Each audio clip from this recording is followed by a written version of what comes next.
Our agenda meeting, please.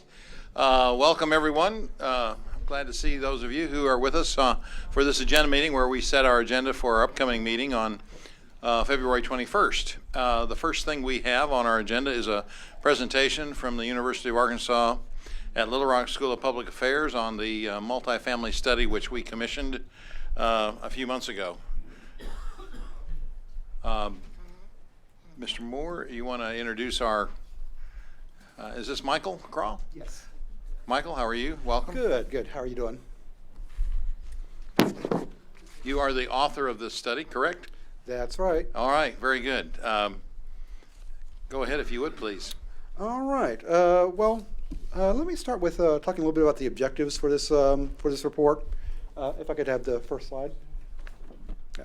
A few months ago, Tony Basinski came to us and asked us to help him out with some analysis on the effects of multifamily housing in Little Rock in particular. My main objectives here were basically to try to figure out what effect, if any, multifamily development has on prices for single-family homes, on violent crime, on property crime, and on code violations. To carry this out, I've taken a look at the effects of 78 multifamily projects constructed since 2000 in Little Rock.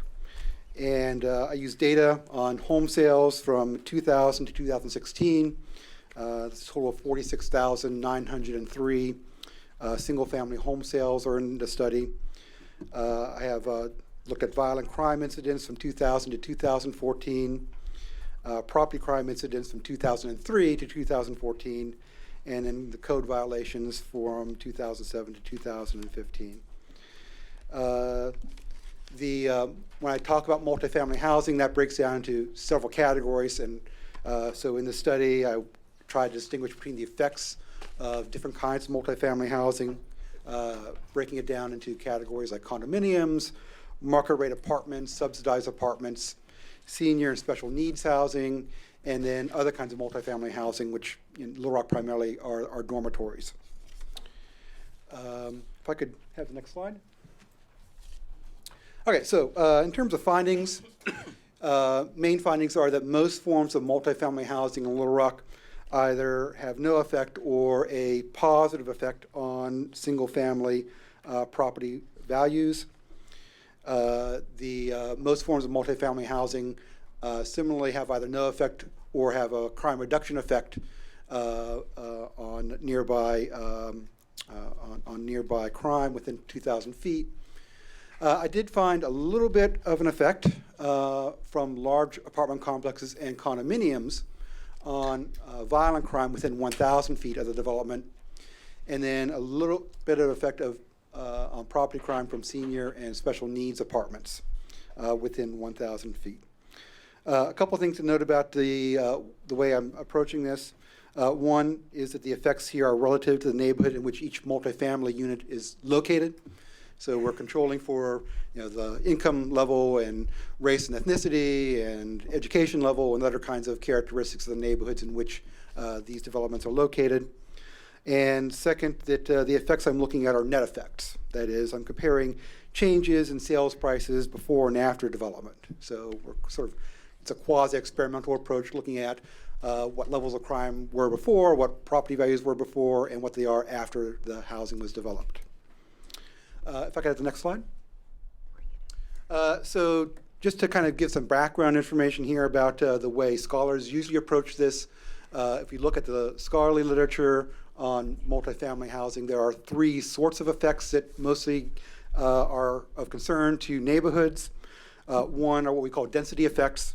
Primarily, this relates to impact of having more people in the area on things like traffic or on the fiscal effects from population growth, things like impact on level of services relative to the income or the taxes generated by the new housing. Second sort of effect are effects on sense of community. These relate more particularly to rental housing in particular. Neighborhoods in a lot of ways are self-governing units in the sense that Neighborhoods oftentimes have informal rules and norms that help to regulate things like nuisances in a neighborhood. We have what Jane Jacobs described as eyes on the street kinds of effects, where when people know each other really well and they know their neighbors really well, they're looking out for things that are unusual in the neighborhood, which serves to help reduce crime in many cases. The thing is that these kind of effects usually hinge on the frequency of interaction with people in the neighborhood. So the concern is that when you bring in more renters into a neighborhood, that in theory it could reduce neighborhood capacity for such self-governance, to the extent that residents are expected to stay a shorter period of time and have fewer interactions with established residents. Then the third sort of concern that you often see in the literature really is about the architecture and design of housing. Particularly, this is more associated directly with subsidized apartments. And the concerns there come basically from high-rise developments that were characteristics of the 50s, 60s, and 70s. That particular style of housing development might increase crime just because of the physical nature of the development itself. Reduces the sense of ownership neighbors have of the area, and therefore makes it more vulnerable to crime. Okay. If I could have the next slide.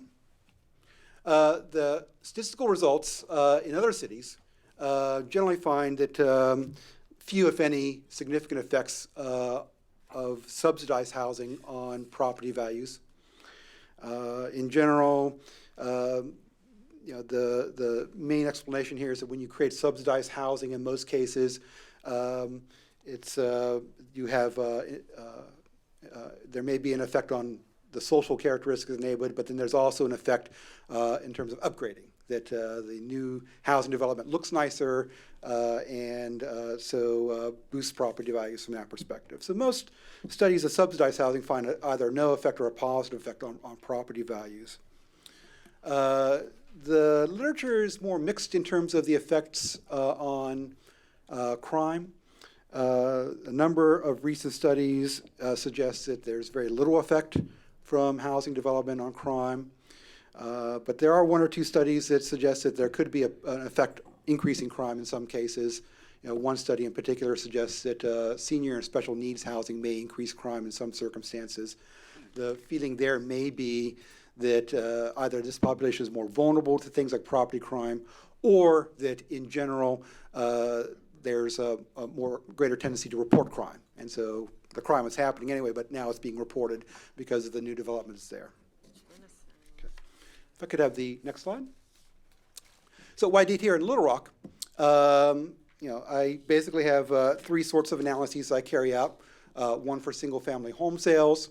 I'm using data there from the Pulaski County Assessor's deed transfer file, and that goes back to 2000 and up through May 2016. Then, in addition, with crime, I have violent and property crime reports for the Part 1 crimes that are reported to the FBI for the Uniform Crime Report.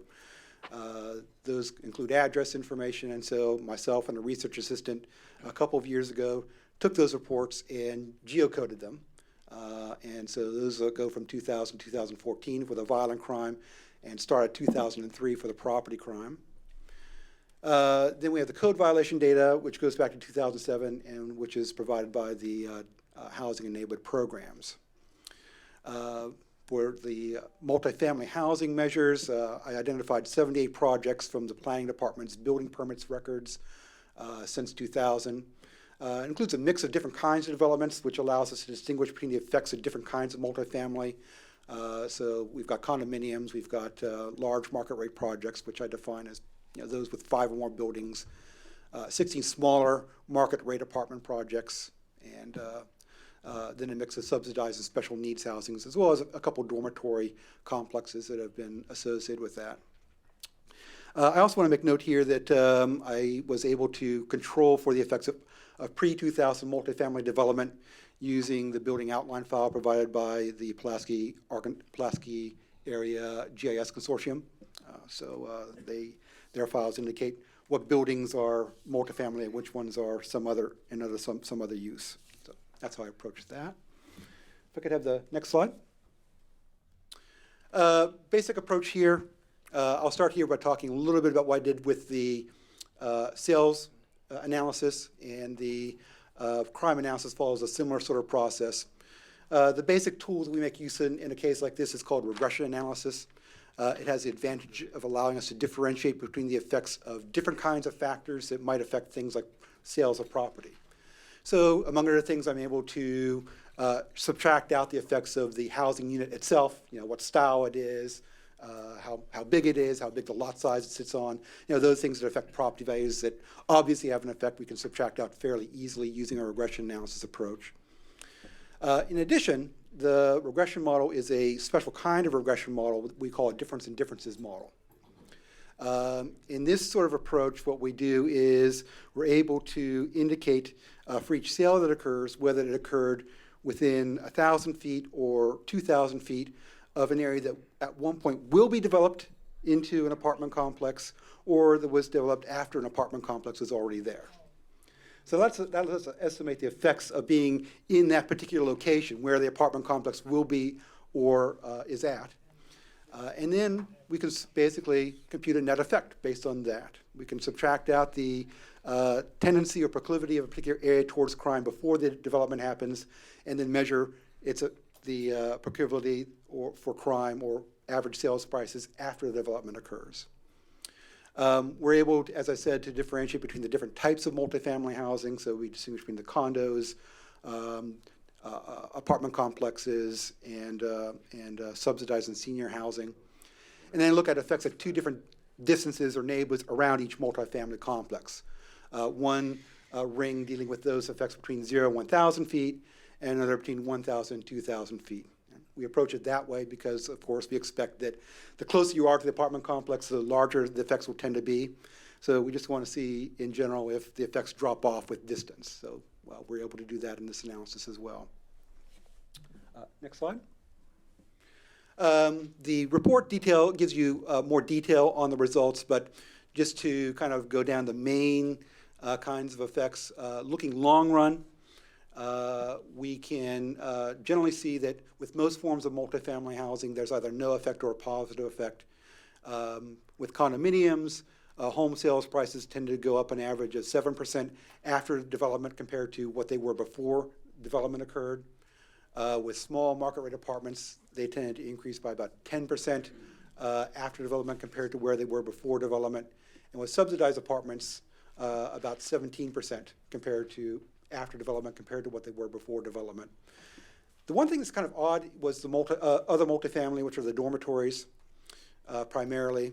The property values seem to drop after that, and so a rather large effect.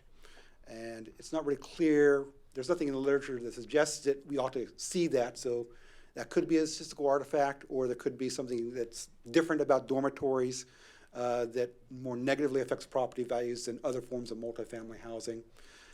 This is something that there isn't really good guidance from in terms of the experiences of other cities. So I don't want to give that too much interpretation. Can I have the next slide?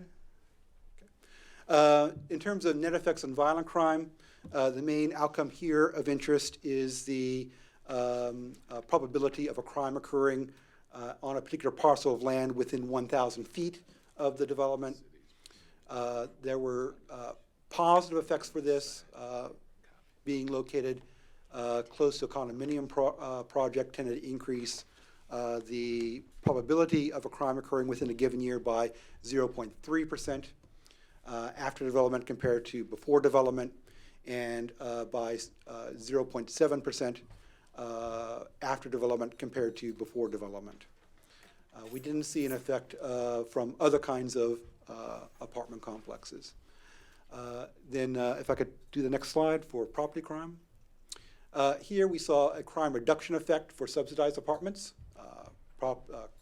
The likelihood of an incident of property crime affecting a given parcel within 1,000 feet of a subsidized apartment complex went down by about 1%, about 2% after development compared to before development. That tended to go down by about 2% for dormitories after development compared to before development, but it went up a little bit for senior apartments by about 2% after development, again compared to before development. And then next slide. The code violations, I'm reluctant to give that any sort of interpretation. We haven't, what I was seeing from the score results tended to indicate that there's not enough data for those to reach conclusions. That series just goes back to 2007 rather than going back to 2000, as was the case with the other series. So I expect that we may be able to measure effects in a couple of years. We have a couple more years of data to work with. But for now, I don't want to give that any interpretation. The results on property values, again, are very consistent with what we found in other cities, that the effects tend to be positive or there's no effect. The impacts of crime are a little bit more mixed. It's hard to know. There isn't really a good theoretical reason to believe that the large apartment complexes and condos ought to have an effect on crime. Usually the finding is that if there's an effect, it's usually associated with subsidized housing. And in this case, subsidized housing, if anything, decreases crime. So it could be, my guess is that that's likely to be the result of more people living in the area and therefore more of a reporting effect than you would normally find. So there are more complaints about things like noises from domestic violence incidents, for instance. You know, if there are more people in an area, that sort of thing is more likely to be reported than would be the case if fewer people were living in the area. So there could be that sort of effect going on. We just can't distinguish between that and actual increases in incidents of crime. With respect to senior housing, there are a couple theories about why senior housing may be more vulnerable. This is consistent with what's found in Denver, Colorado as well in the study there, that senior housing development tended to result in more crime. The study authors there concluded that that's likely to be a greater proclivity for seniors to report crime than others. So property crime incidents that others might not report, seniors are more likely to report, and if more seniors live in an area, then the incidents of crime will probably, you'll get more reports of that. So that could be why we're seeing that particular finding. So that's the basic overview of what I've been able to determine from this. I'm happy to answer questions that anyone has. Good. Thank you very much, Dr. Craw. I do think there may be a couple of questions. Let me call on Director Hendricks first. Are you the gentleman that came some time ago? I'm looking at, maybe I need to ask you, is this ordinance, Mr. Moore, associated with this gentleman that's here? No, not at all. Not at all. Okay, what I wanted to ask you, did you do this countywide? No, not countywide, just for the city of Little Rock. Just for the city of Little Rock? Right. Some of your stuff I sure question. And the number of crime. You're talking about crimes that were reported, is that right? Right. Yeah, that's, yeah, we can't measure unreported crime, so we have to go with what's reported. So that's, yeah, so that's obviously a limitation, that we can't distinguish between whether we see a crime increase, whether it's a result of more people reporting crime, or if there are actual crime incidents happening. Okay, thank you for right now. Yeah. Finished. Director Adcock, you're recognized, please. Did you study all of Little Rock or just West Little Rock? Yes, this includes West Little Rock. But was that all you included, was West Little Rock? No, it includes the entire city. So any home sale that occurred within the city is part of the study. Mm-hmm. Did you study any of the apartment complexes that are being rehabbed or that are empty? We didn't include rehab. This is the apartment complexes are new development. So that's where, you know, the building permit data records that most directly. So that's what we used. So you all used all new data, new apartments? New apartments. What years did you study? 2000 to 2016 for the home sales. Okay, and the building? The buildings also go from 2000 to 2016. Okay. And you did not include any rehabbing apartments or any empty apartments? No, we didn't look at rehabbed apartments. In a lot of cases, those were may have been used as housing before then. The reason we can't do the pre-2000 is that we can't do the before and after with pre-2000 because I just don't have the ages of those buildings. How many apartment or condominium complexes was it that you studied? I think it was 14. 14? 14 of them are condo complexes. Okay, and do you know where they was each located? I have a list. Okay, I can give you, in fact, it's in the report as well. I think that's Appendix A in the report. okay. Let's see here.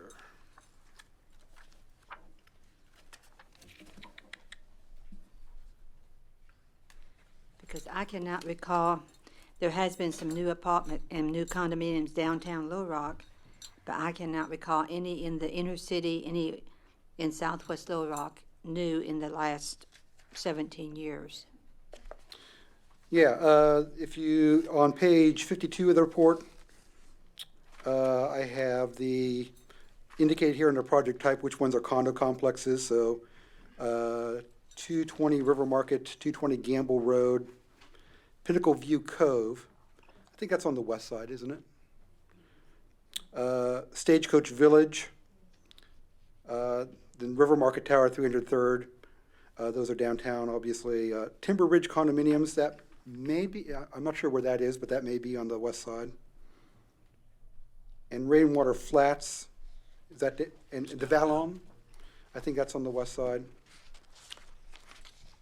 Rainwater's downtown. Rainwater's Green downtown? Washington. I see about 4 or 5 of these are in the Otter Creek area, Stagecoach area, Yeah, that, and the majority of them are in West Little Rock, and one on Madison Heights. And you was talking about dormitory, and I see the only dormitory listed here is the new one at Philander Smith College. yeah, Philander Smith, and then the Coleman Place apartments are at UALR. And strictly speaking, that's not a dormitory, they're student apartments. Okay. Did you use any reentry housing or any housing for drug or alcohol addiction? Some of these are special needs, senior housing and special needs housing. Most of those, I think, are for people living with disabilities rather than for drug and alcohol rehab. So I don't think I have any, I could be wrong, but I don't think I have any that are specialized in drug rehabilitation. Okay. Okay, thank you. Those are my questions for right now. Sure. Director Hines, you recognize, please. Thank you. Thank you, Dr. Carl. Quick question. So in your regression analysis, did you use one standard deviation to a 95th percentile? Right, yeah, Okay, so something so- significant if, it's Okay. 2 standard deviations away from the mean. Okay. So it was a 95th percentile study? Yes, Or- okay. using sort of Okay, that all 5% right. cutoff that's Okay. traditional. Right, So when I say something significant, there's Okay, less than right, 5%. right. Most people don't understand 99% is not good in a regression analysis. You want the 95% because Yeah. it excludes the outliers.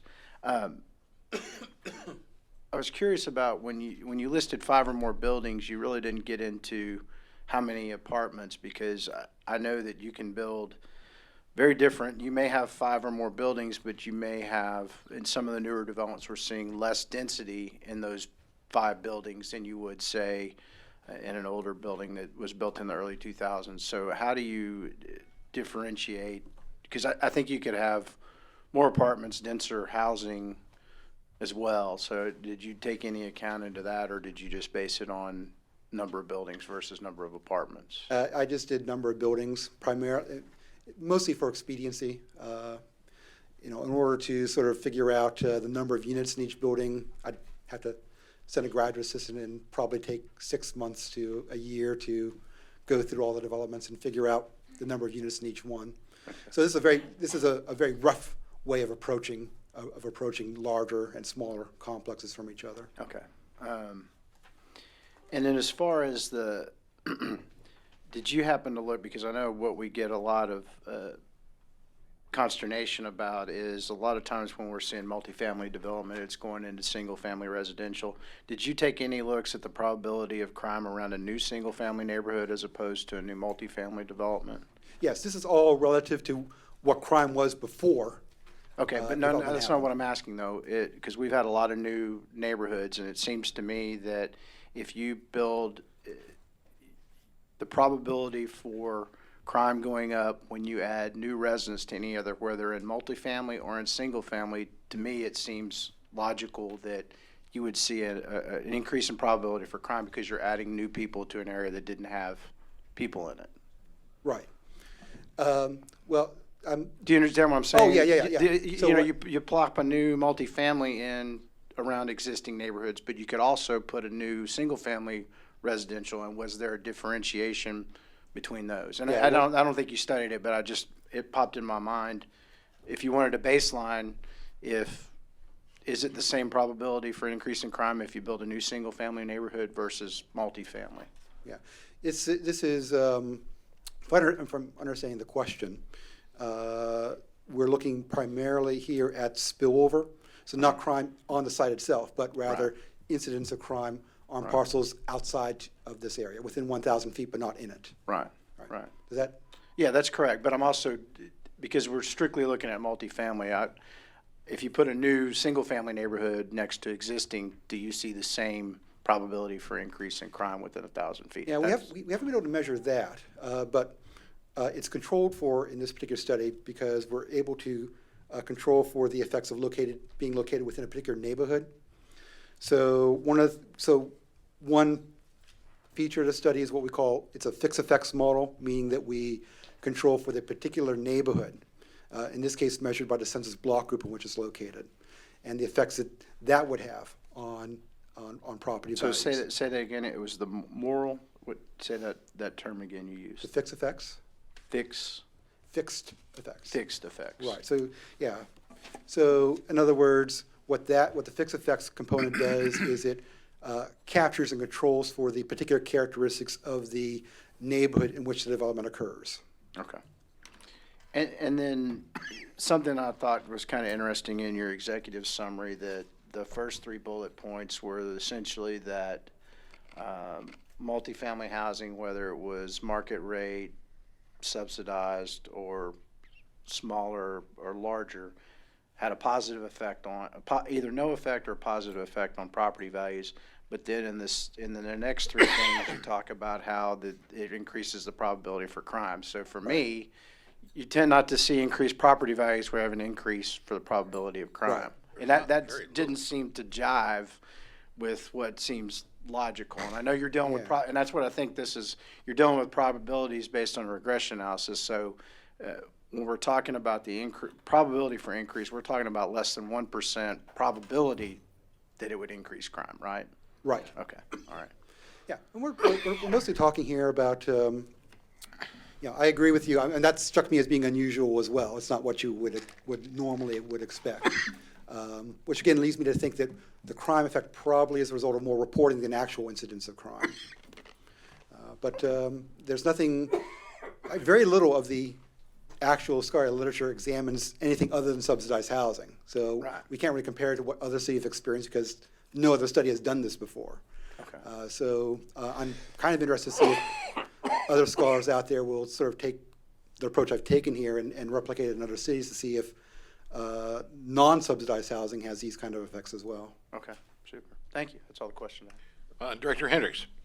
I wanted to ask, will we be able to get a copy of what you're talking about? And the reason why I asked is because on that particular first page, you cited those incidents, but there were no numbers for us to compare. So can you do that? Rick, let me Oh, respond. my mic, my mic is not on. I was asking, could you furnish a copy of your report? I did, gave everybody a hard copy last week, Oh, I wasn't here. and I sent it out to everybody electronically on the next day. Okay. You know, I'm not happy a- to send another I'm not a copy. computer person, you know that, don't you? You send me an email every day. I'm retired, I don't have to look at a computer. Well, I've got a copy here with me if you'd like to have this Okay, one. yeah. Thank you. I tell Mr. Moore that Direct- all the time. I'm not a computer person. I'm finished, he gave me a copy, that's what I need. Thank you. Oh, no Okay, problem at Director all. Wright, you're recognized, please. Thank you so much. Dr. Carr, your conclusions kind of mesh with what my research had shown, that there was not the impact that our residents thought that there was. Right. Okay? But as we all know, and Director Hendricks can probably tell us, that perception is everything when it comes to real estate. But one of the things that really did strike me when I looked at your apartment complexes that you studied, you left off three biggies for me: Fair Oaks, Asbury Place, and Trinity Village. Those three alone might have skewed your results as far as the impact of multifamily in the neighborhood. And the fact that they were left off, I find disturbing. So could you tell me how you made the selection, or why wouldn't these three be on there? These are quite large. Yeah, I was working basically from what I was able to get from the planning department's building permits file. And most of those. Older. Yeah, and most of the records indicate whether it was the permit was associated with a particular project or not. And so I used that information to indicate whether a particular permit was associated with a project, and to sort of total up the number of projects that were out there. And then where I could, I used the addresses and just did a Google search to see if I could find particular permits that I didn't have information on as to whether they were part of a larger complex were located were actually part of a larger complex. So yeah, it's possible that there are some projects here that I missed because I didn't have the information that it was part of a complex from the building permit file data. Well, and I also find it curious that these three did not pop up when it came down to your crime statistics. How so? Well, you said that you based some of this analysis on the statistics that you got from the police department as it relates to crime and in and around this type of development. And what they tell me, these three alone generate quite a bit. Oh, but the crime data though is address based. That's what I'm so- saying. Yeah, but the addresses, the street address doesn't tell me if it's part of an apartment complex or not, and when the apartment complex was built. So if it wasn't in the building permit file, wasn't able to figure that out. Sure. See, I feel like this is hindering me because I know what's happening with these. And so your report helps me in one sense, but it hinders me in another because these three were left out. And the fact that they were left out, I hate to say it, but it kind of invalidates some of your conclusions. Well, I'm happy to, if I can get the data on when these were built. I mean, Yes, I I can can get you the rerun the data. numbers. I'd love to get you the data. I mean, I don't see how this report could be accepted, Mr. Moore, with these three major developments not in there. But again, and we're gonna check the year, but it very possibly could have been pre-2000. We'll confirm that. But, I mean, he had to have a baseline of data to start, Right. and Right. that's potentially, especially those as big as they are. So even with the crime data and the addresses, that wouldn't bring these three Again, up? going from 2000, Limitation is. yeah, I mean, it would not have. Now, For- Right. I mean, the limitation in the report is he took from 2000 to 2016. If these were built previous to that, then it's just not part of this type of an analysis. Even though they're causing major problems? Well, I Well- mean, if I can answer, with the pre-2000 apartments, those are controlled for, I'm able to find that out, was able to find that out from the Pages data, from the Pulaski Area GIS Consortium. And I included control variables as to whether a particular parcel was located in proximity to one of those as well. But since it was pre-2000, I can't do the before and after comparison, so I don't discuss it in detail in the paper. But the appendix includes a section at the end indicating the effects of being located near a pre-2000 development. I don't want to give those results any interpretation because, when it comes to apartment development, you have to be able to compare before and after because there's a tendency for apartments to be developed in lower income, lower value property tracts. And so, you may choose a tract which had high crime before development happened. But while I can control for that effect, I can't measure it in the sense of determining whether crime went up after apartments were developed there or not. Well, I understand what you're saying. I'm just hoping I can explain it to people when they're asking me these questions, because they're watching, I can tell you that. You know, I'm sure I'll get some emails on this. Okay, my next. I'm happy to help answer questions too, if they come up Okay. in the future. Well, you might even have to go to a neighborhood association meeting or two. I've done a few of those too, so I don't mind doing that either. Okay. Yeah. Okay, the second item, and I guess this is for Mr. Moore, but in the resolution, one of the things that we were asked that we have, Mr. Moore, is traffic patterns in the area and the impact on certain neighborhoods. That was not a part of his study, is that correct? Correct, but John, we looked at that part, correct, on the traffic piece on Bowman. And for the board members who hadn't looked back at this, it said that the Board of Directors declares a moratorium to last 12 months from the date of adoption on any multifamily development along Bowman Road in order to determine the impact of such development on Bowman Road and other areas, to include intersections of 36th Street in Bowman, 36th Street in Shackelford, Canis, and Bowman Road. And one of the things we wanted is that the would look at traffic patterns in the area that impact Brody Creek, Sandpiper, Cherry Creek, and Woodlands Edge, draining issues in the area, cut through traffic to the neighborhood at subsections and during peak times of the day, an estimate of the costs associated with the impacts discovered during this study, and a listing of steps that would take to mitigate these impacts, and recommendations of proposed land use amendments. And let me just say, our staff team between Public Works and, and Planning have been working on that piece of it. That happened, I think, in February, but the more discussion we were having about this later in the year about other apartments and so forth, it actually got broader because in October of that year, on Tuesday, the board made a request to be sure to study ULR to conduct a study impact of multifamily housing on neighborhoods and development. So it was broader. And our approach with ULR was we just didn't pick a particular area, and I think that was appropriate. Now, we are doing the analysis.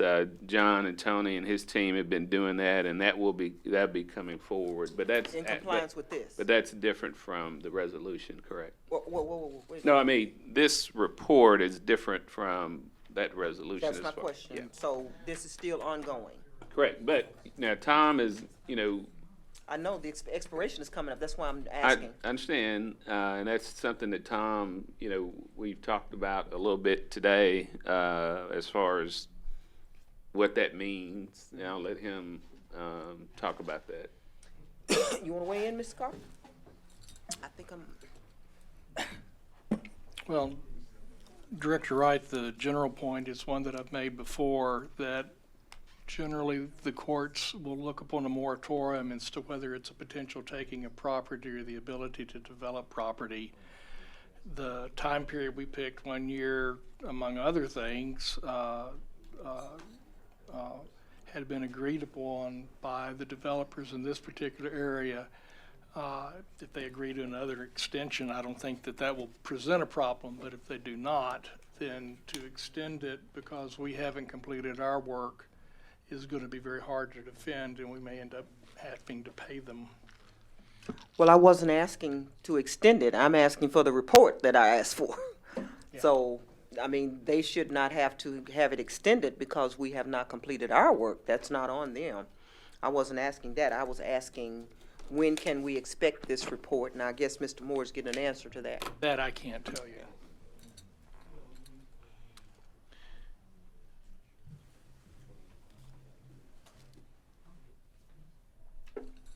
Director Wright, do you have other questions? I'd like to know when we could expect it, Mr. Moore, Ms. I think, the agenda is getting long for that night, but, March 28th, February 28th, Oh, they'll have the report then? I think so. Cool. Well, as I said, this is going to be hard to explain some of this, but it does mesh with the conclusions that I found from other cities. It Yes. just concerned me that we didn't have anything that was specific to Little Rock. And the fact that these three complexes were not there, we may have to have a conversation later about. Let me just say, one of them was built in 1975, one of them was built in 73, 74, and 81. And I guess the reason they've been remodeled many times since 2000, trust me. Because one of them has changed hands, and it's in the hands of about the fifth or sixth person, and I know it's been totally remodeled, so they do seem newer than that. I focused just on new I developments. understand. Yeah. New development. And it's critical to have a before and after analysis Right. in order to be able to, I mean, precisely as it relates to the moratorium, what impact does new development have on an area? But my concern was the crime statistics that he got, because I just don't see how they couldn't come up when you analyze apartments, and you saying these were not even in there, so that's what I will explain to people. All right, Director Wyrick, you're recognized, please. Thank you, Mayor.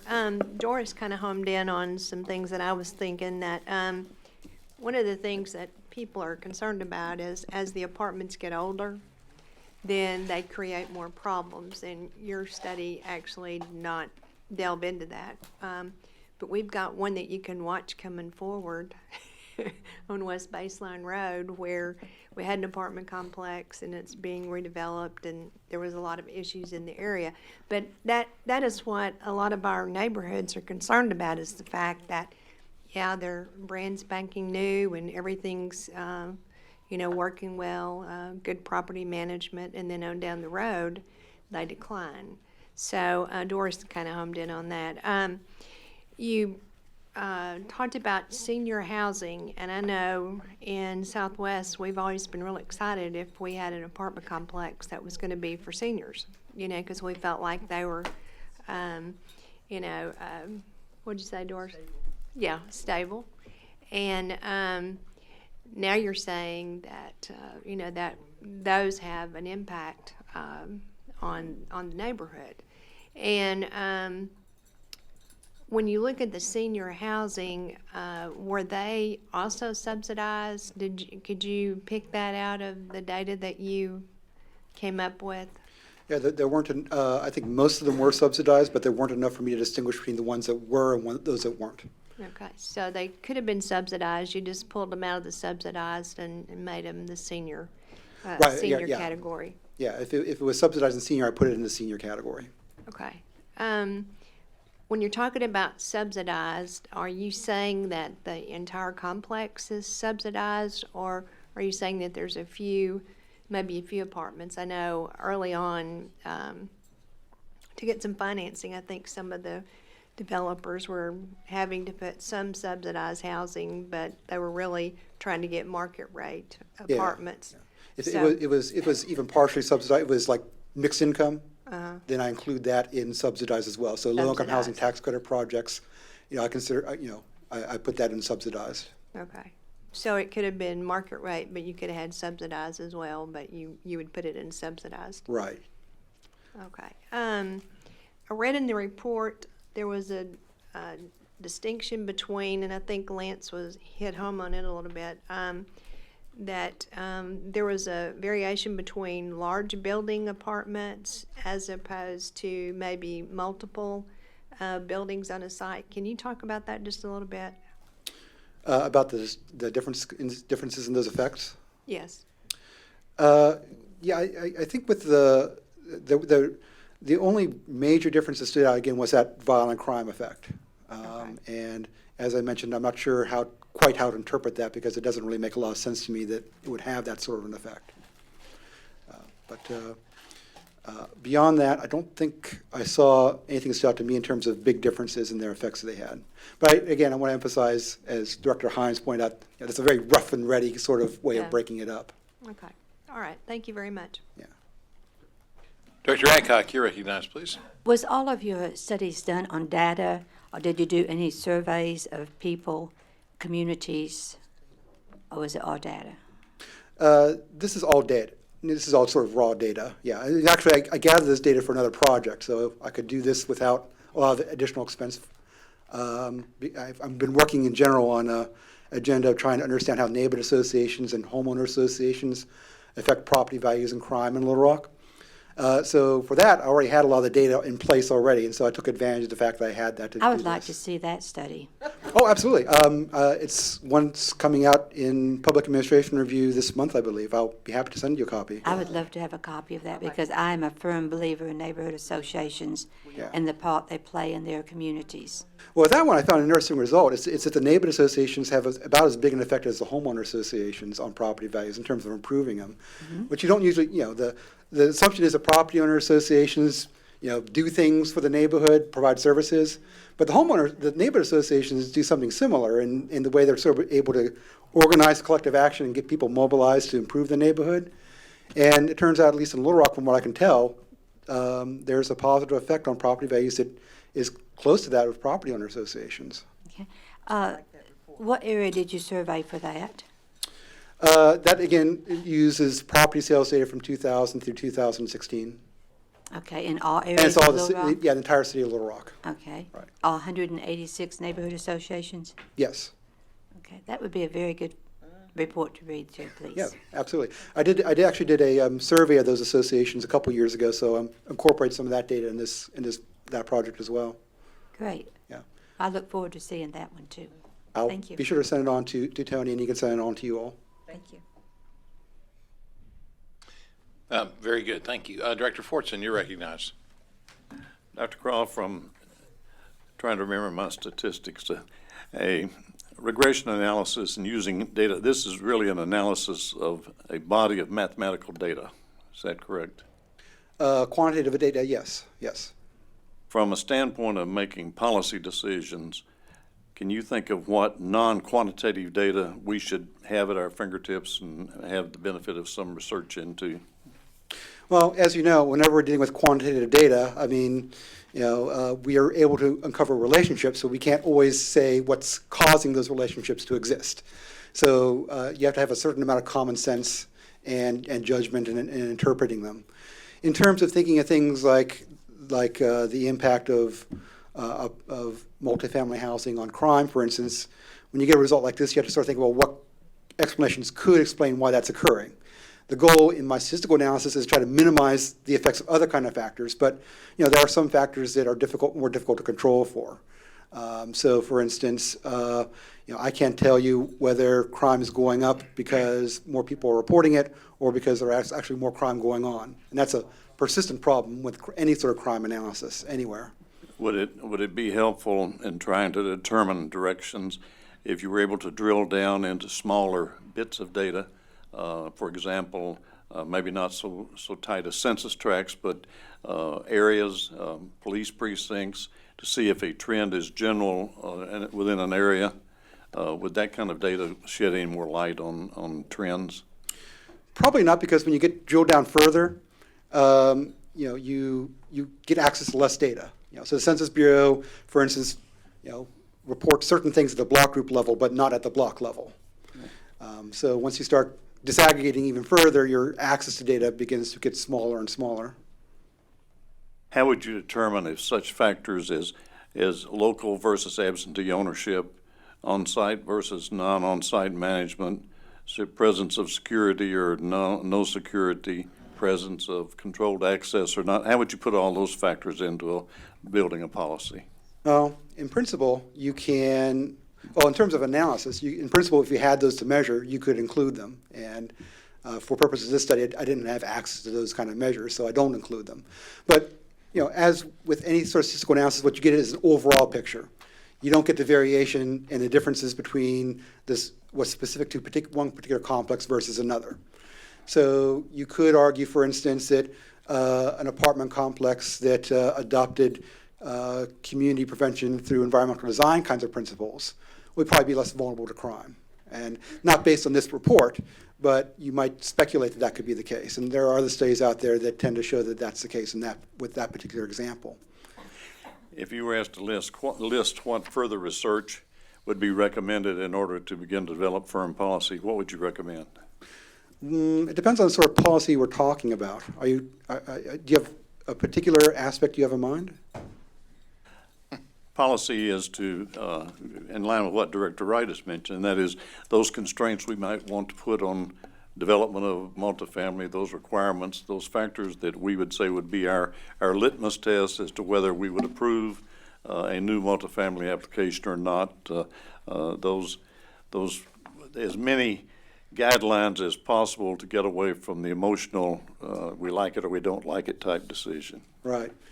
It's hard to do something, that's a big question to try to answer. And as you know, I mean, we're limited in terms of how much data are out there.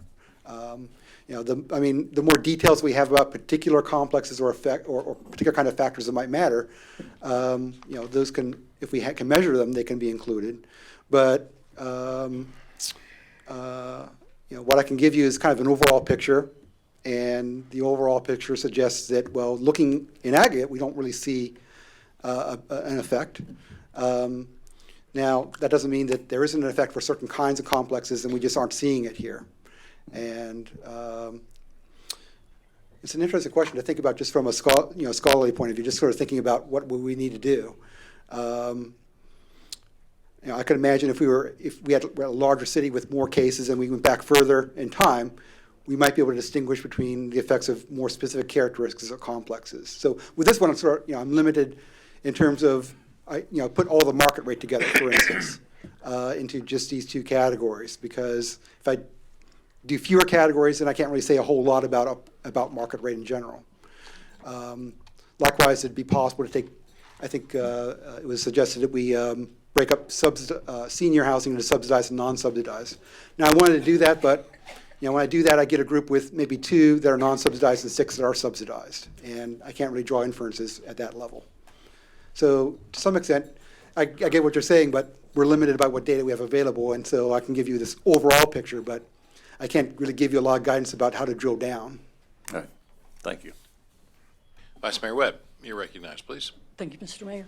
You mentioned that there are studies out there that take into consideration some of the factors like Director Fortson mentioned, and are there studies out there that would look at the older complexes that show as they're aging that either the crime does increase or the property values decrease or things like that? Are there some studies out there about that we might look at as well? Yeah, I didn't come across anything like that. And again, the limiting factor is the same one we have in this city, which is that we only go back so far before records on sales and so on become computerized.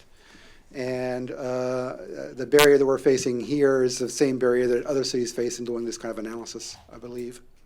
Okay, thank you. Yeah. I will say on that, though, that for the property value analysis, I made, again, a very rough cut at distinguishing between the effects that were within 2 years of development and those 2 years and beyond. Now, that's not, 2 years is not a lot of time for deterioration to set in. But I did find from that you can say that there might be a short-term effect, but over the long run, if there's any effect at all, it tends to be a short-run effect on property values. And in the long run, it actually disappears. But again, we're talking at best at 16 years, and the further out we go, the less reliable the conclusion is. Thank you. Director Hendricks, you're recognized, please. I just wanted to say that I concur with what Director Wright has asked, even though Mr. Moore sort of polished it up for her. But I truly wish that you could have at least stated, put those things in your report and put a date on them. That would have helped, because it's obvious that it's racial, okay? And I'm not afraid to say it, it's racial. She beat around the bush, but I don't beat around the bush when it comes to discrimination. Thank you. Well, Dr. Crawl, thank you very much. I'm sure that if we could drill down even further with different parameters, I guess you did have a window from 2000 to 2016. Yes. And I suppose you could go back and look at the number of units that were done 16 years ago versus, and we might be able to draw some questions about those issues based on when those units were actually developed. Yeah. Is that right? If the data exists, I can work with it. Yeah.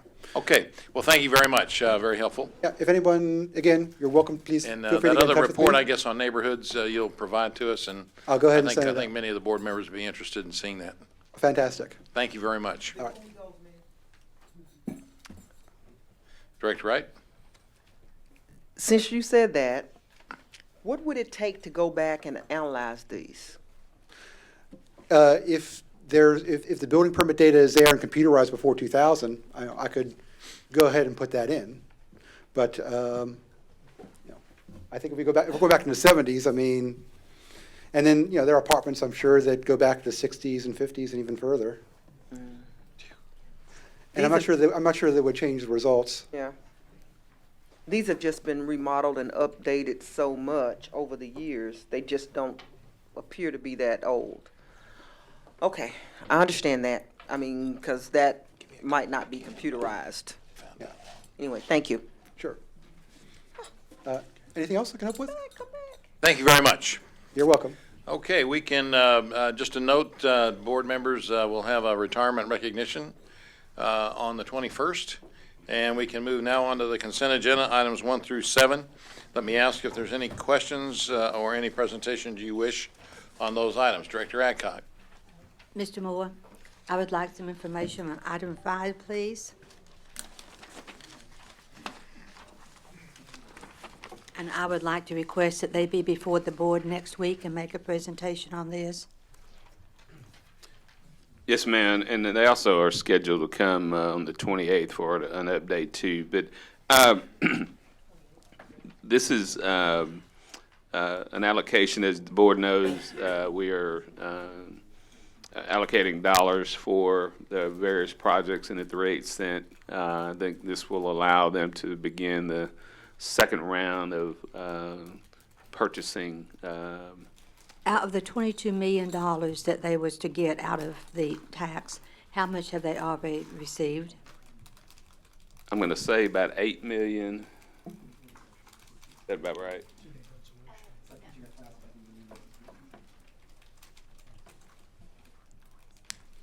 They've received 6.6 with this, it'll be 8. Yeah. With this allocation, it'll be right about 8 million. So they've got 6.6 so far. Okay, what if at the end of the 10 years that we've got other projects, and one I'm thinking about is the Animal Village, and we had other projects that have not received their money yet, and when we do not have money for those, is this one going to be reduced, or? Well,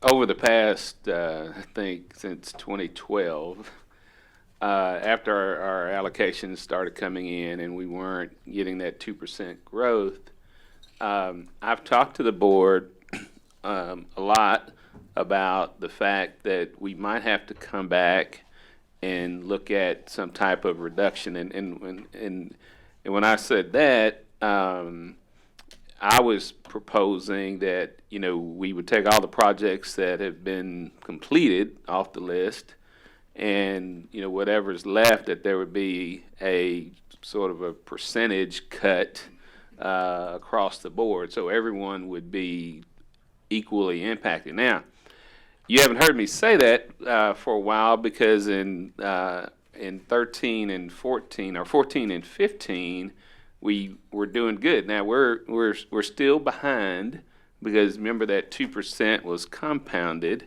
but I want to spend, and we were talking about this internally.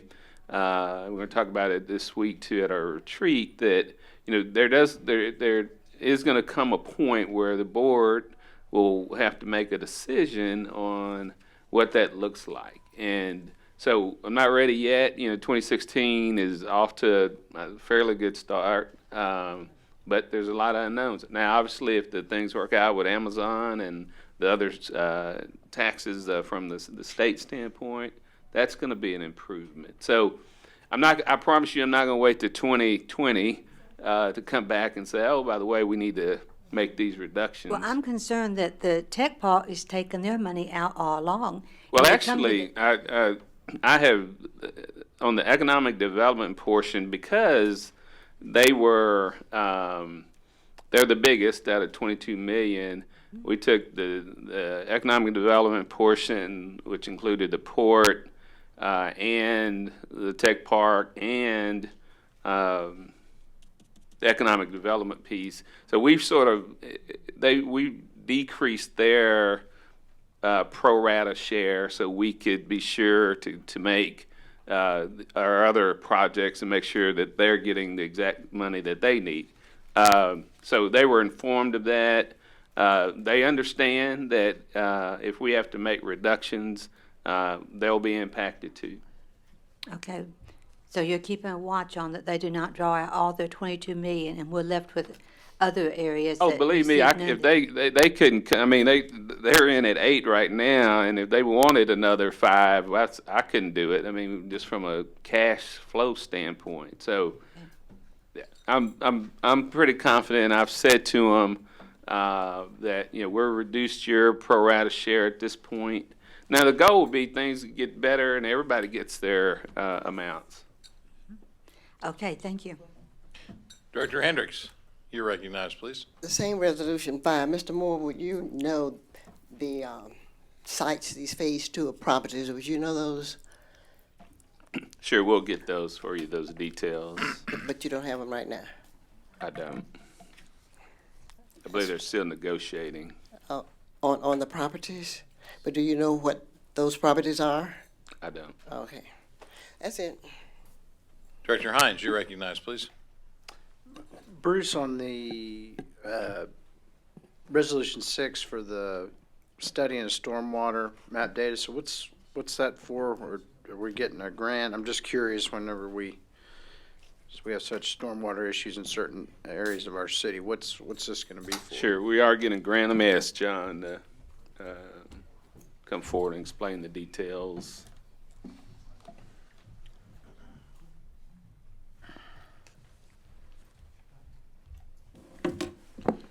Mayor, Vice Mayor, City Board members.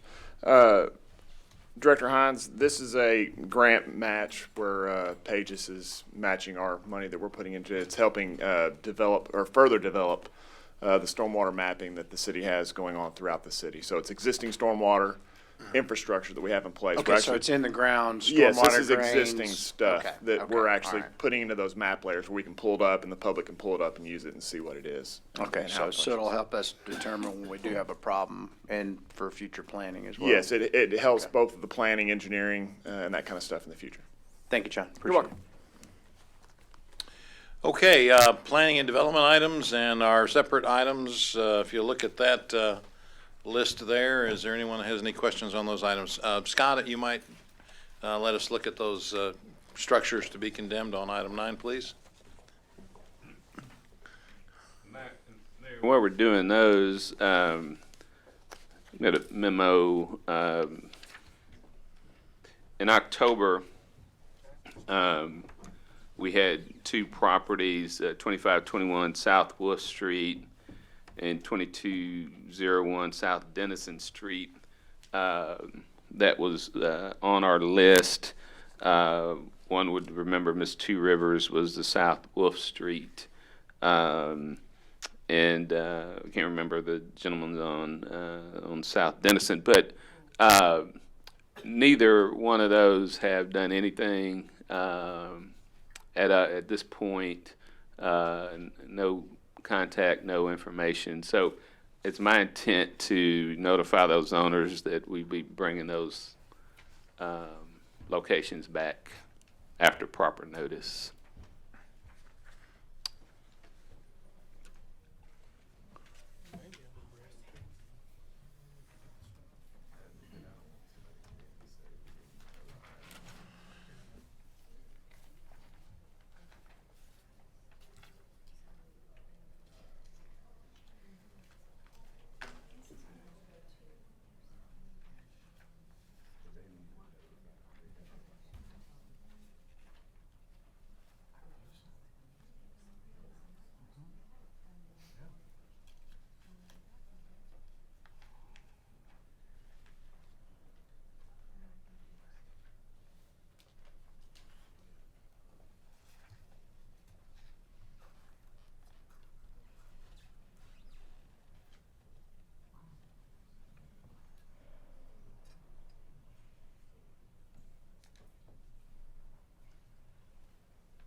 Okay, thank you. Thank you very much.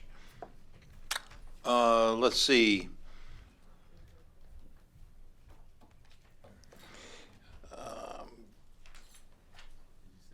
Director Hines, you have a question? Not on the agenda, Mayor, just at the end, I've got this particular. Why don't you go ahead, because I Okay. think the next thing we have is our legislative briefing. Okay. Do you have a question on the public hearing? I'll yield. That item. You know, we get a lot of stuff up here and I can't explain it. Director Hendricks, item number 10, which is what the public hearing is about, is to actually allow the creation of a property owners improvement district. The title is Caney's Ridge Estates. I don't know exactly where it's located, but I know it's in the vicinity of Caney's Road. Under state law, if the owners of the property ask for the creation of such a district, then it's mandated that the board allow that. The question for Tuesday night is whether the owners have asked for it, and they will be here with their attorney, and they've already submitted their petitions and their affidavits, so it's really just following a statutory procedure. And it's not Ward 1, thank you. I don't think so. Candace Road is where I turned. Okay, Director Hines, if you'd turn on your microphone, please. Go ahead, please. Thank you, Mayor and Vice Mayor, fellow directors. I emailed out yesterday a proposed resolution that I wanted to give you guys some background on and ask that, I'm going to ask it to be submitted so we can consider it at our first meeting in March, which according to the city attorney, that would be the most appropriate time period. Correct, Tom? Okay. Thank you.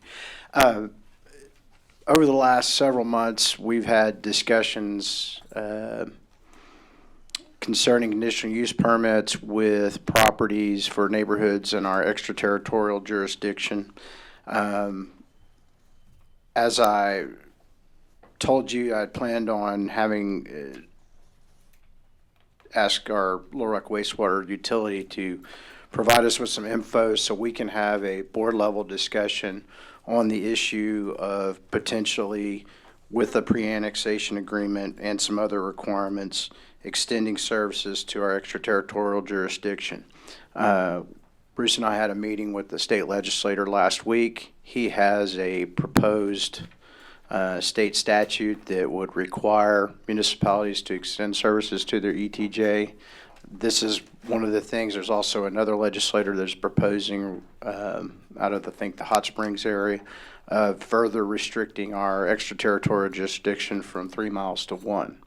I do not believe that either is in our best interest of, self-rule. But I think we have to have a policy discussion, as I talked about, that if we fail to act, the legislature will intervene and act on our behalf. This is merely a ask of the Little Rock wastewater utility to look at, and a lot of the stuff in this with the pre-annexation agreement, the utility would determine that the sewer basin has capacity and can properly handle additional usage. Any developer would have to form a municipal improvement district to maintain the lines until such a time as the property is annexed into the city of Little Rock. And then the developer would also, or owner of the property, would be required to pay for the cost to extend the sewer to the extraterritorial jurisdiction site. So there's a lot of caveats on this, and I feel that it's imperative that we have some data to have a discussion. My hopes are, if we can get this resolution passed, that this particular legislature will hold off on introducing it this session so we can have some time to consider it. But I think this is something that we've got to start talking about. ADEQ has put us in the unenviable position of wanting us to go first and determine whether somebody should be allowed a conditional use permit to discharge into a waterway, which I think personally in our ETJ, these package units are not favorable.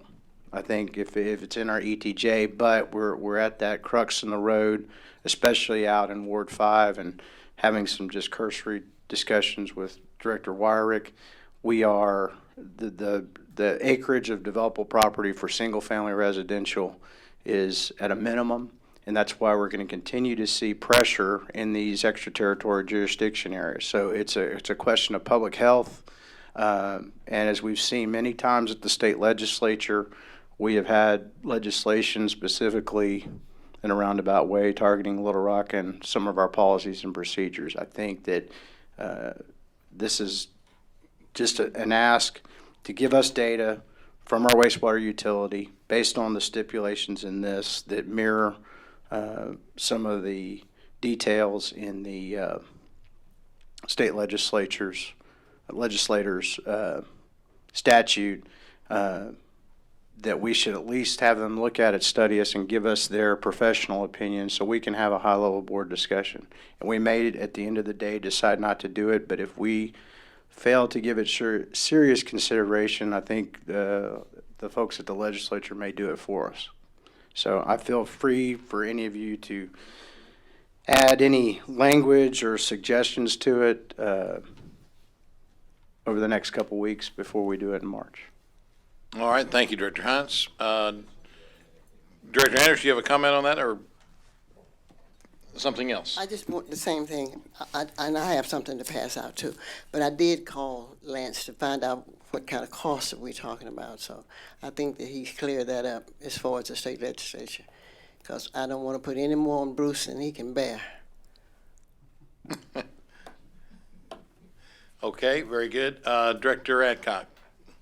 Mr. Carpenter, can we instruct the wastewater to do a study and use funds that the taxpayers has paid into that wastewater? Director Adcock, in the sense that we're dealing with, as I understand it, a study only within our extraterritorial area over which we have some jurisdiction, and we're looking at capacity, and as I read the draft of the resolution, ability to deal with basins and all that, I think we probably could. The question that's hanging me up is, can we make them do it? And I think the answer to that is also yes. They have pretty much exclusive authority within the corporate limits of the city, but the city board of directors has substantial authority for actions by the utility outside the city limits. Well, I've been here long enough to remember when we gave our water away. And that was $72 million worth of assets that we just gave away. And I don't think Little Rock has received that much of a benefit from it. So I'm really afraid anytime we look at our wastewater, that right now is the control that we have over lots of development outside of our city. And if we give up that, will that have an impact on the school district? I don't know the answer to that question. I know that the original utility extension policy of the city was created to make sure that it did not have an adverse impact upon the Little Rock School District. Okay. Mr. Hines, have you ran this by the wastewater people? Since you are the liaison to that group. Yes, I actually sent the resolution over to Greg Ramon yesterday, and he was going to study it and get back to me with any additions or anything he thought needed to be added or taken away. He also had a question on whether or not they could legally expend wastewater funds to do this study, so there was going to be, I think Gene Block, their counsel, was going to get back to us, and of course we asked the city attorney about it. So that's as far as it's gone. I wasn't talking mainly about Mr. Ramon. I was talking about their commission. No, I have not talked to any of their commissioners about this yet. Okay. And how do you happen to find this legislator that was going to do this? He reached out and contacted me several weeks ago, set up an appointment through Emily for Bruce and I to go meet with them. It was one of many topics we discussed. Who is the legislature? It's Representative Andy Davis. Okay. And does he represent the same area you do? He represents West Little Rock and Western Pulaski County. Yes, ma'am. Okay, thank you. Thank you. Director Hines, did you have anything more on that matter? No. All right, Director Hendricks. No, that's the next item. We're ready. Okay. I have before me an ordinance that I will be, a proposal that I'll be sending to each of you all, and it has to do with persons serving on our boards and commissions. And the Attorney Carpenter has taken a look at it, and those boards and commissions that would not demand our vote, they were not added to that, so that's excluded. So that's something we need to look at, and is to put a commissioner or a board member on every board in this city, every ward in the city. We have a lot of wards where people are excluded. There is no mention of the residency of a person from Ward 1, and I'm concerned about that.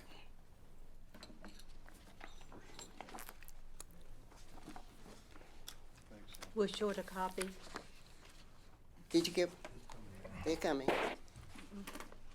But you don't have one for Director Wright. Tom's got it.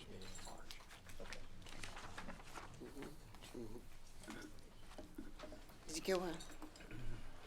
So if you all take that home with you, let's look at it and be ready to vote on it, because it shouldn't be a problem for anybody up here.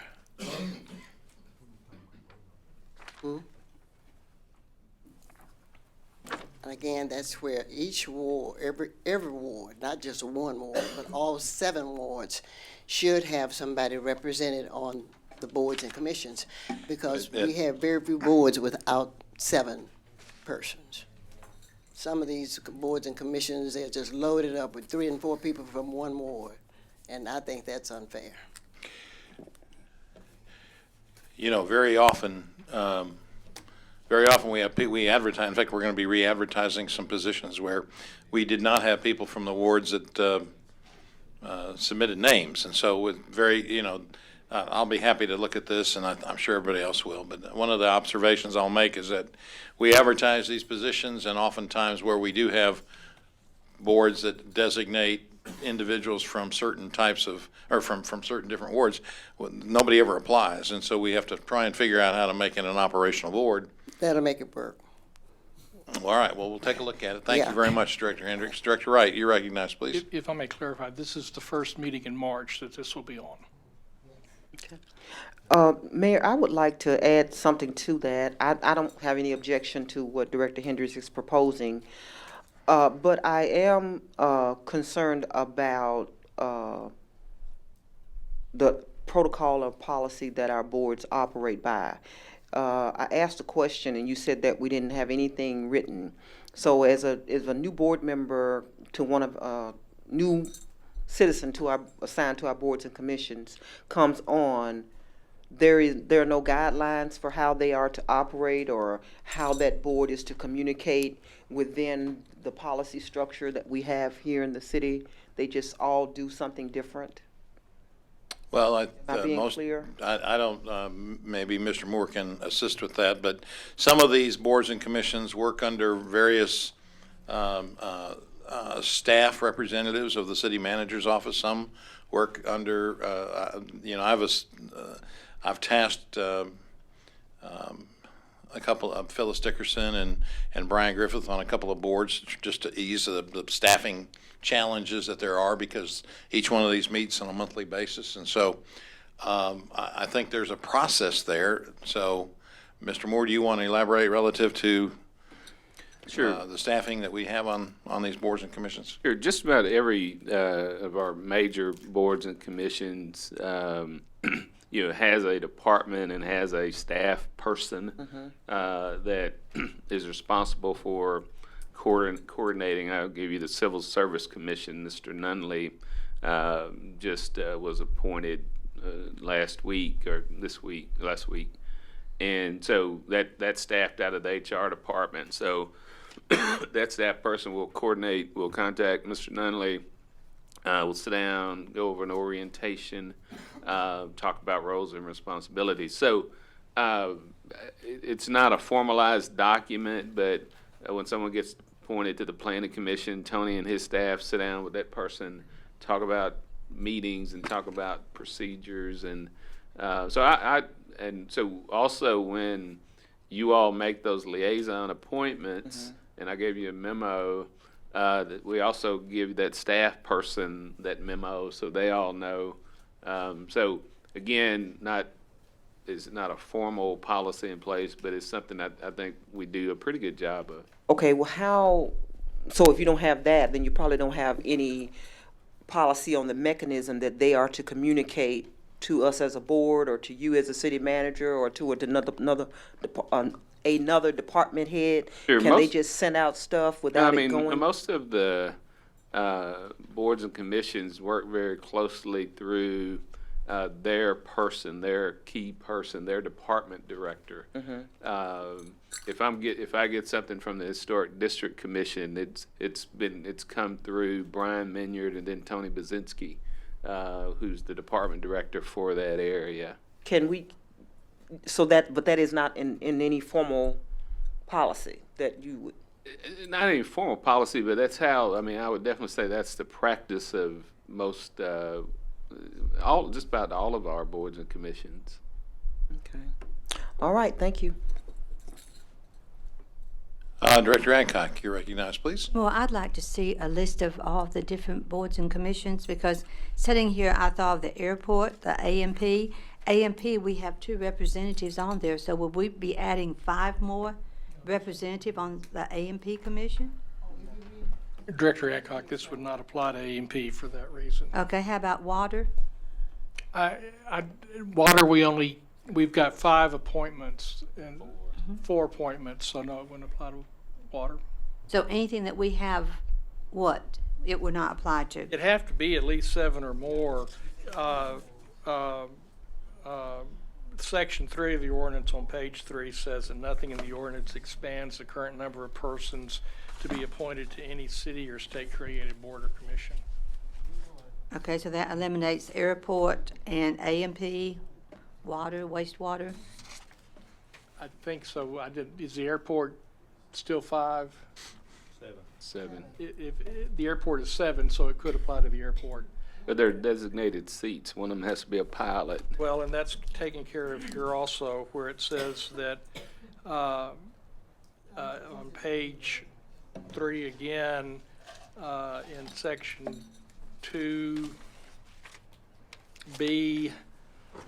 little 2, little b, if the board or commission has a current member to fulfill all statutory requirements for membership, even though the current appointee does not fulfill such a qualification. So if you've got to have a pilot in the position that comes up, nobody applies who's a pilot, and there's a pilot on the airport commission that could fulfill that role, then the ordinance would apply.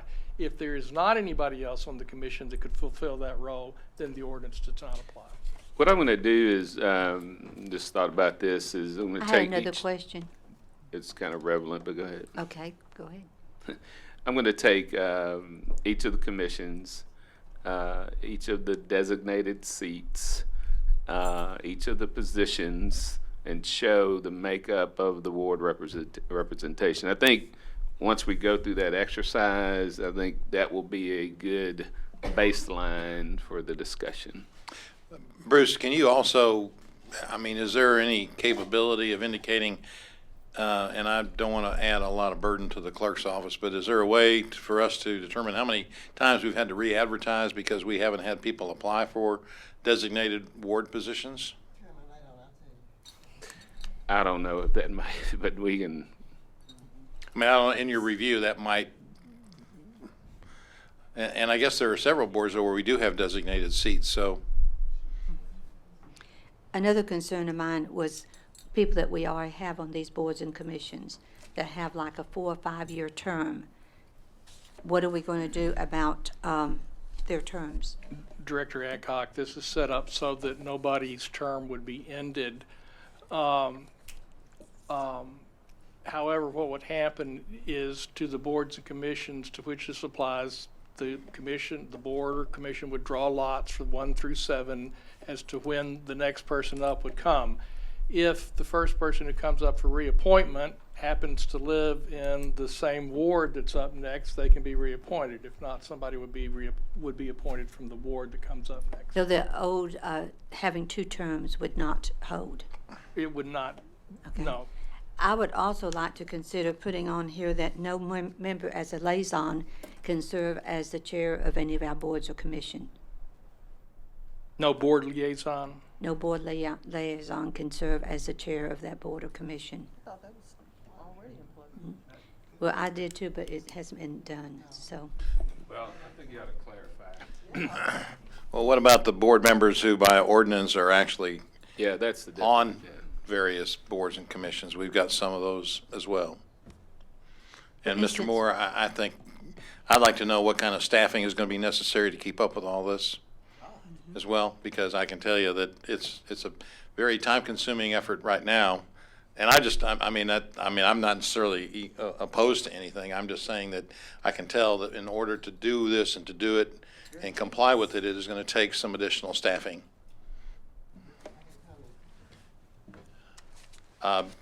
Director Adcock, are you finished? Yes, but to add on to what you said, remember that right now we're short in Susan's department, and to add something this big to her department and expect her to get all this done is going to be hard.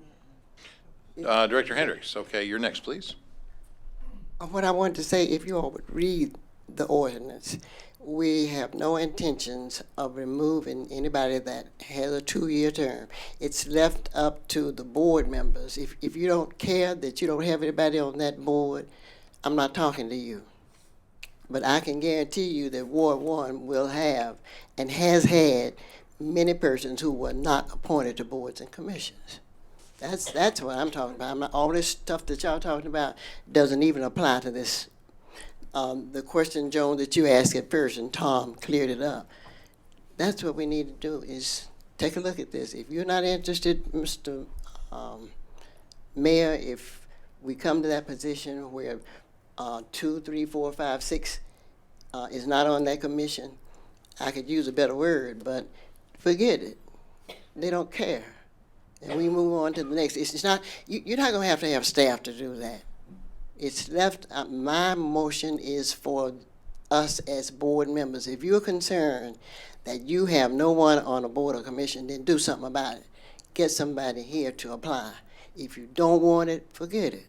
But I can guarantee you, I'm being redundant, Ward 1 will have, as often as in the past, people who were overlooked, but you will be inundated with ward people, as long as I'm here.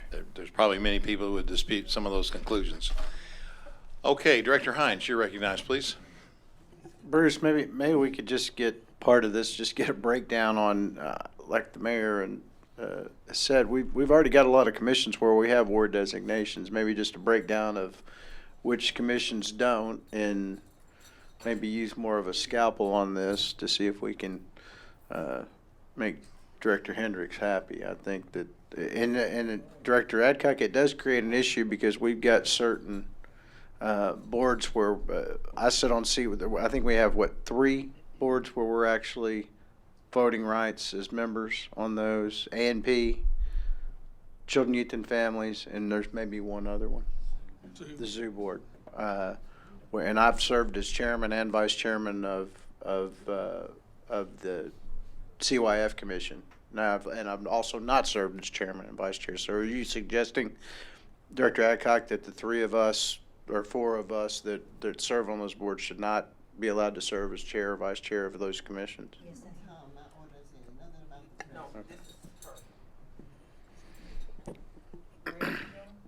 I said yes, I am. Okay, well, I mean, I don't necessarily agree with that. And I don't know that it's always stuff, but we can deal with that as a separate issue, I guess. Director Hendricks, you're recognized, please. In this ordinance, it says nothing about present. Okay? I've been on this board. It says nothing about those persons who serve, such as yourself. It doesn't talk about you in that, so you all are adding garbage to the ordinance, okay? I've been on this board 10 years and have never, ever been a voting member of a board or a commission. It's not that I want to be, but I think it's grossly unfair. Some of you all hold 2 and 3 positions, and you vote on areas. That's a discrimination suit right there. Okay? So don't be adding fodder to the ordinance.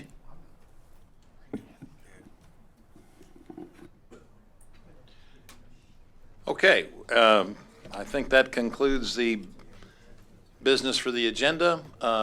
Mr. Moore, do you want to ask Emily to come forward and give us a legislative briefing? I think we're good. You think we're good? Yeah. All right, thank you all very much for being here this evening.